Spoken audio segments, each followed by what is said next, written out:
apply. Why do Teach 2030 courses suggest you have a learning partner? Everyone needs someone who supports, advises, challenges, listens, and celebrates our achievements.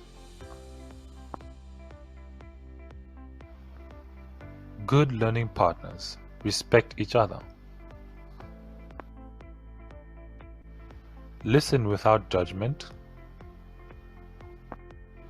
Collaborate and value learning from each other. Provide a safe space to discuss lessons that went wrong or need improving. Help each other with their mission to become even better teachers. A learning partner could be someone who is experienced or someone new to teaching.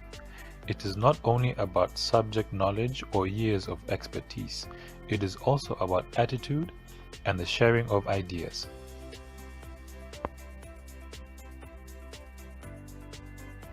So who will be your learning partner? Find out today and participate in your Teach 2030 course together.